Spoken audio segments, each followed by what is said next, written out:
أعوذ بالله من الشيطان الرجيم بسم الله الرحمن الرحيم ألف لام ميم تنزيل الكتاب لا ريب فيه من رب العالمين أم يقولون افتراه بل هو الحق من ربك لتنذر قوما ما أتاهم من نذير من قبلك. Sebenarnya yang namanya hafal Al-Quran itu mau atau tidak mau, karena kita di sini dituntut sesuai dengan kemauan kita sendiri, kita mau atau tidak. Menurut saya, salah satu motivasi untuk saya menghafal Al-Quran yaitu agar saya bisa dekat dengan Allah. Karena dengan menghafal Al-Quran itu kita bisa mengetahui dan memahami perkataan-perkataan Allah lewat Al-Quran itu.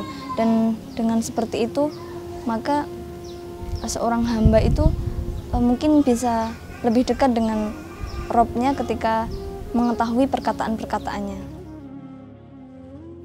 Memang penting menghafal sebenarnya. Soalnya menghafal kita itu nanti akan mengangkat derajat kita sesuai dengan hafalan kita. Jadi makanya sangat penting, dan itu berpengaruh untuk masa di dunia dan di akhirat insya Allah.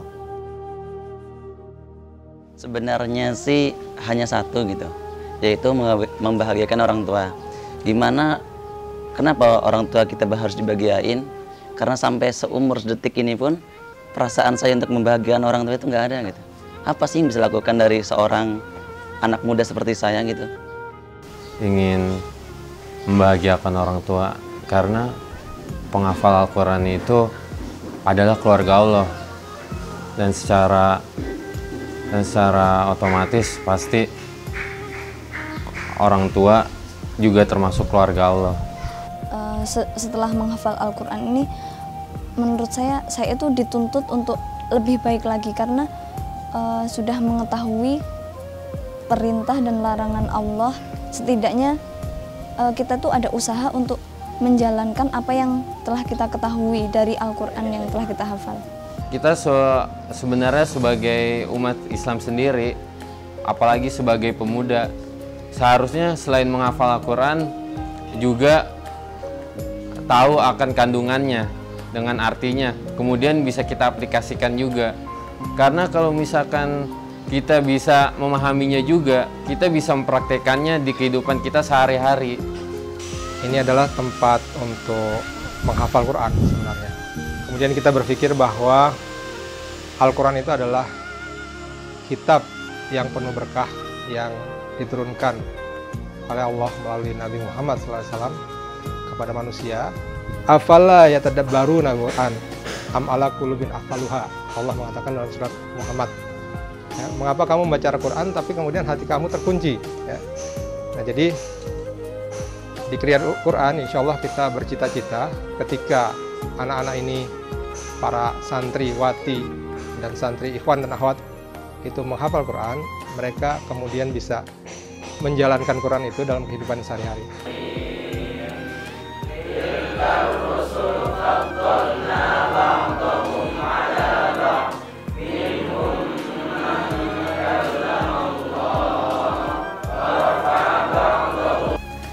Santri tersebut kita motivasi dengan beberapa keutamaan dari Al-Quran. Seperti Rasulullah SAW sabdakan, khairukum man ta'allama al-Quran wa 'allamahu. Sebaik-baik kalian adalah orang yang mempelajari Al-Quran dan mengajarkannya. Dengan hadis ini tentunya si santri tersebut insya Allah akan sedikit termotivasi gitu kan. Coba menghafal satu ayat satu hari, enak rasanya. Pertama sih mulai boring, mulai bosan. Soalnya susah masuk menghafal. Kan tapi lama-lama rasanya pertama cuma dapat satu hari satu halaman, 3 bulan kemudian dapat 1 lembar, dan seterusnya 6 bulan kemudian bisa dapat 2 lembar. Itu karena sudah keasik gitu. Makanya coba aja dulu, itu yang paling penting. Kenapa sih Ustazah gitu kan? Padahal saya rajin menghafal gitu kan, dari bangun tidur sampai mau setoran tuh baca Quran terus gitu. Tapi kenapa saya cuma dapat 1 halaman gitu kan? Terus ya saya bilang ya sabar aja gitu ya. Tiap orang kan berbeda gitu ya. Tidak tidak sama antara si A dan si B gitu ya. Nah, tapi alhamdulillah dengan seringnya kita komunikasi, semangatnya untuk menghafal masih terus berlanjut. Bahkan sekarang bisa sampai 3 halaman ya. Awalnya saya pernah berpikir sebelum berniat untuk menghafal Al-Quran, menurut saya menghafal Al-Quran itu adalah pekerjaan yang sangat sulit sekali. Apalagi saya melihat Al-Quran segini tebalnya. Apakah mungkin orang manusia biasa seperti saya ini bisa menghafalkan Al-Quran 30 juz? Tapi setelah saya coba-coba untuk sering membaca Al-Quran dan mencoba sedikit demi sedikit menghafal, ternyata menurut saya Al-Quran itu nggak sesulit apa yang saya kira. Dan saya yakin saya bisa menyelesaikan hafalan 30 juz. Dapat hikmah. Kalau apabila misalnya nggak bisa masuk, cari inspirasi yang lain, cari tempat-tempatnya, sehingga melupakan kita dengan ayat tersebut, ayat-ayat yang nggak bisa masuk itu. Akhirnya pas udah teriak, udah keluar semua kan, frustasi semuanya. Pas menghafal, alhamdulillah lancar, seperti itu. Hambatan banyak. Kenapa banyak? Karena saya memang backgroundnya bukan dari awal pesantren gitu. Dari pertama SD, SMP, SMA, semua negeri. Begitu ketika masuk pesantren Geria Quran ini, ada terasa beban berat. Yang pertama saya rasakan adalah sulit menghafal. Bagaimana dibilang sulit? Karena emang sebelumnya saya jauh dari Al-Quran. Dalam arti membaca atau tilawah saja jarang. Nah, bagaimana ketika tiba-tiba pengen menghafal dan tiba-tiba susah? Dan itu saya rasakan benar-benar terasa. Sampai waktu itu saya menangis, kenapa nggak bisa menghafal? Maka banyak curhat kepada Ustadz. Kenapa? Apa jawaban Ustadz adalah dan bersabar dan ada ikhtiar, kemudian doa. Akhir triwulan pertama, maka kemudahan itu sudah saya dapatkan. Sehari sehalaman saya bisa lakukan, walaupun pertama sebelumnya itu 1 ayat pun susah masuknya. Kok bisa gitu? Ya itulah perjalanan dan butuh perjuangan sebenarnya. Yang menjadi hambatan adalah, yang paling besar hambatannya adalah malas. Itu saja. Tapi apabila kita rajin, oh ya udah, maka apapun yang terjadi, susah pun ayat itu ya mudah aja. Karena sebenarnya itu adalah keyakinan dan keinginan yang kuat. Wa man jahada fa innama yujahidu li nafsihi.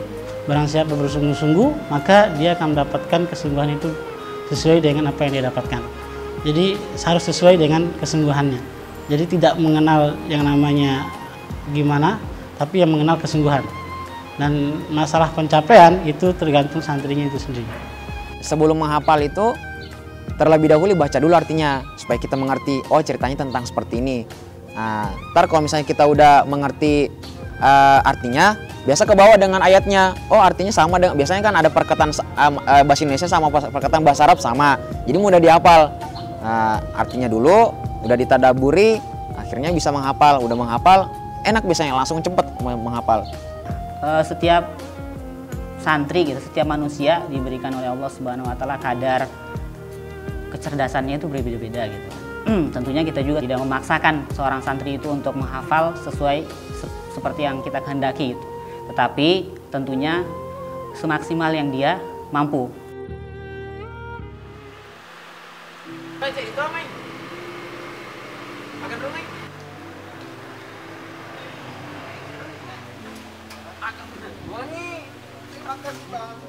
Orang-orang beriman itu bersaudara, sehingga di Geria Quran antara asatis dan antara santri itu tidak ada yang membedakan, sehingga mereka mengeluhkan apa saja mereka akan ngomong langsung kepada asatisnya. Dan begitu pun asatis ketika mendapatkan santrinya mungkin hari ini futur, hari ini mereka malas, hari ini mereka jenuh, langsung ditanyakan kepada santri yang berkaitan, sehingga satu sama lain itu saling melengkapi. Memberikan solusi ya bagi para santri yang merasa jenuh dengan menghafal Al-Quran, yakni yang pertama kita terus memotivasi mereka ya, memotivasi bagaimana untuk tidak futur, tidak down. Kemudian kita juga punya rekreasi, misalnya semacam tahun baru itu kita mengadakan malam bina iman dan takwa. Itu pernah di Masjid At-Tin Taman Mini dan di Masjid di Bank Indonesia. Kami juga memberikan semacam tambahan pelajaran, ya. Jadi bukan melulu untuk menghafalkan Al-Quran, tapi kita juga punya program yang lain semacam pelajaran fikih, hadis, dan juga sakofah Islamiyah. Kemarin sih dalam program itu ada kursus bahasa Inggris, kursus menyetir mobil. Nah, jadi yang program-program di luar Al-Quran. Terus perpustakaan juga ada gitu untuk menambah wawasan lain anak-anak di sini. Kami juga punya program semacam olahraga, ya. Jadi ada futsal, ada bulu tangkis, ada sepak takraw, ada tenis meja, kemudian juga ada senam.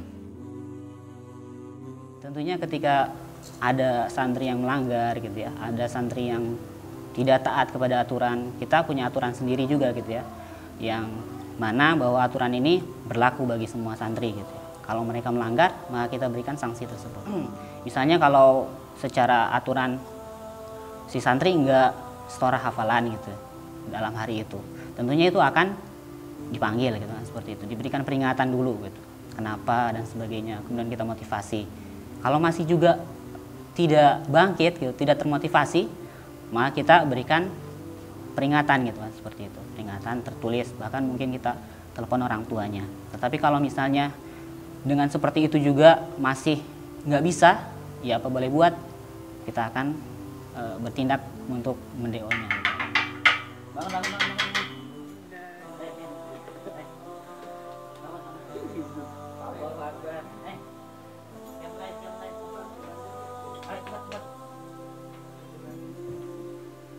Langsung ya sudah bangun. Langsung untuk. Bangun. Astagfirullah. Bangun. Tidak manja.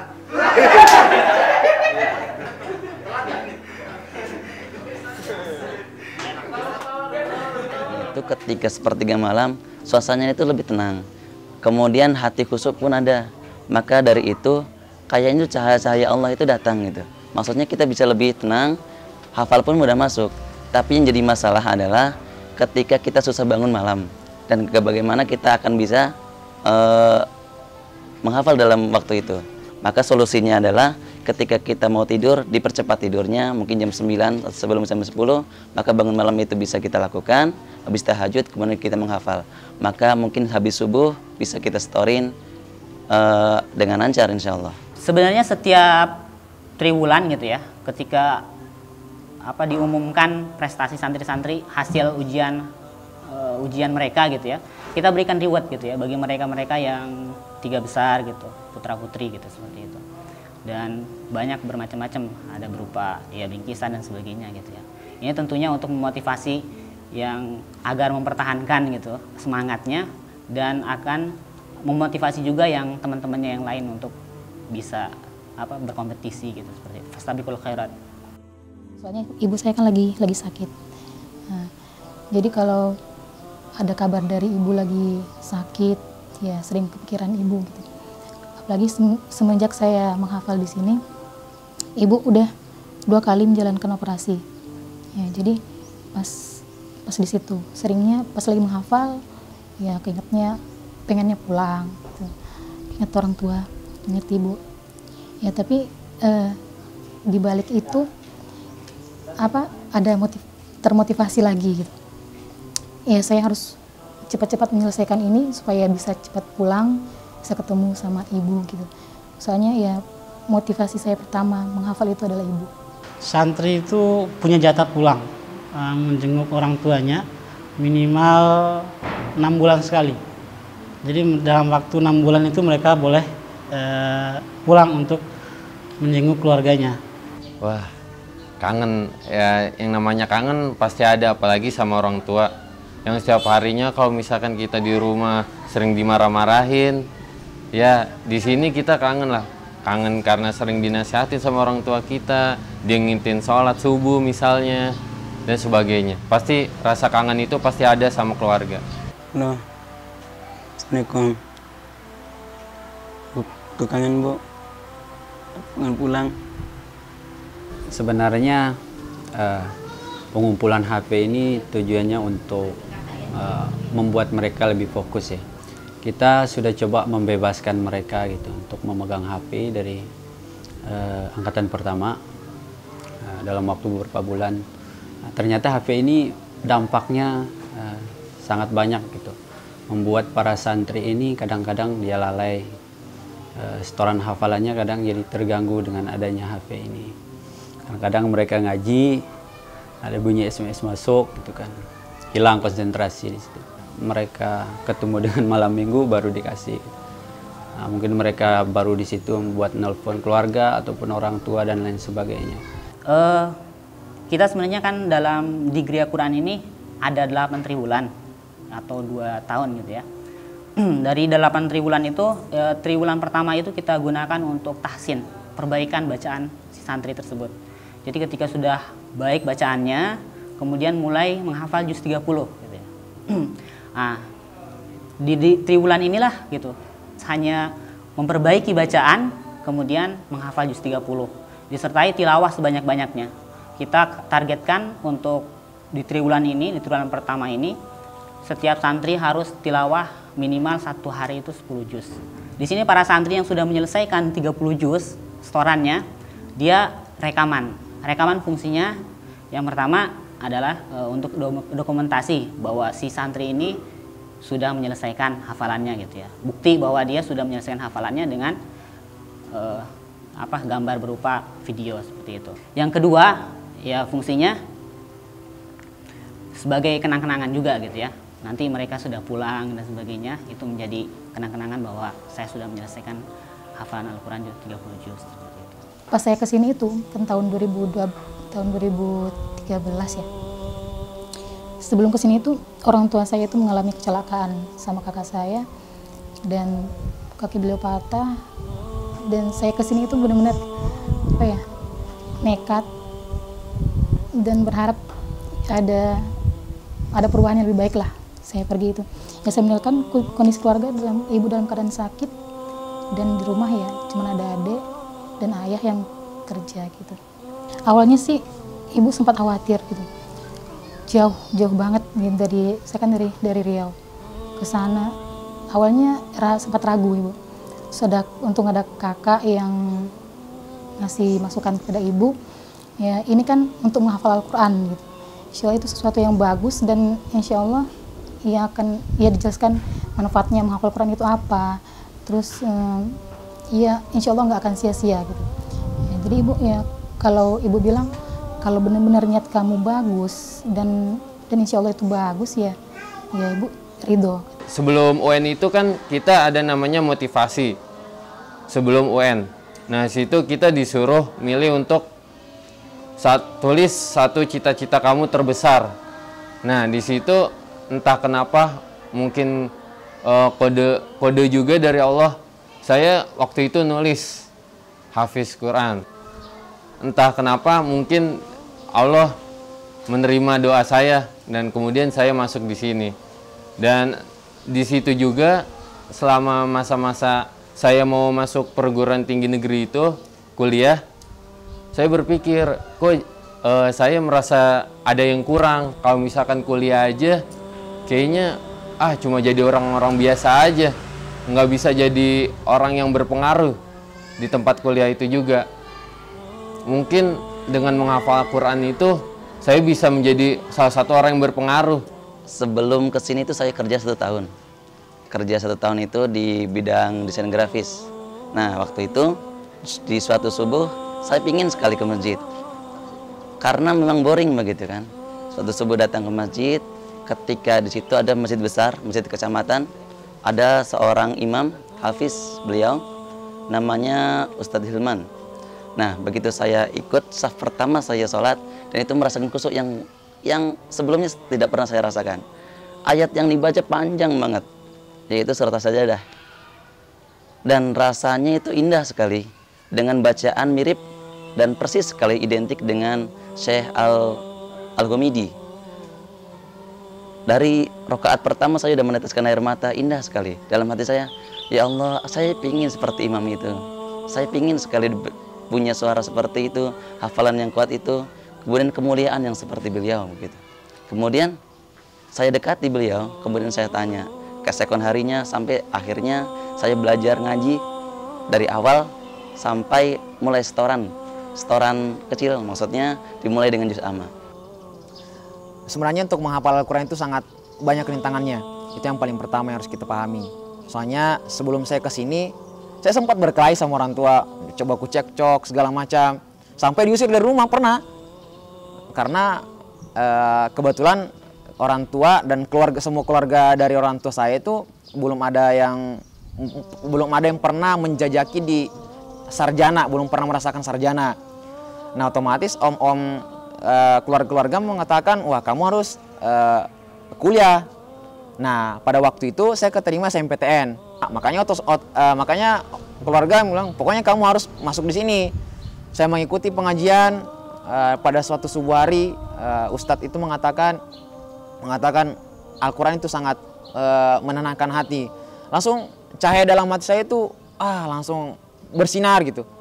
Wah pokoknya saya harus menghafal gitu. Udah akhirnya orang tua nggak menyetujui, saya pergi ke Ustadz saya pergi ke rumah saya untuk membujuk orang tua saya, akhirnya saya bisa pergi. Dan saya datang ke sini walaupun tanpa orang tua memberi sesuatu uang jajan, dengan hasil sendiri cari gitu. Misalnya tapi alhamdulillah orang tua bisa mengerti sekarang. Ternyata Al-Quran itu sangat penting. Menghafal, ya seperti itulah menghafal. Cobai dulu aja. Dan kenyataannya bener. Itu tuh hati menjadi lebih tenang. Kemudian kita bisa menjadi lebih dewasa dan bisa memahami Islam lebih baik lagi dibanding dengan anak-anak muda zaman sekarang.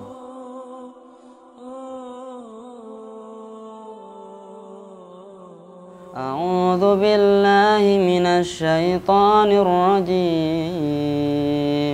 Bismillahirrahmanirrahim. Inna fatahna laka fathan mubina liyaghfira laka Allahu ma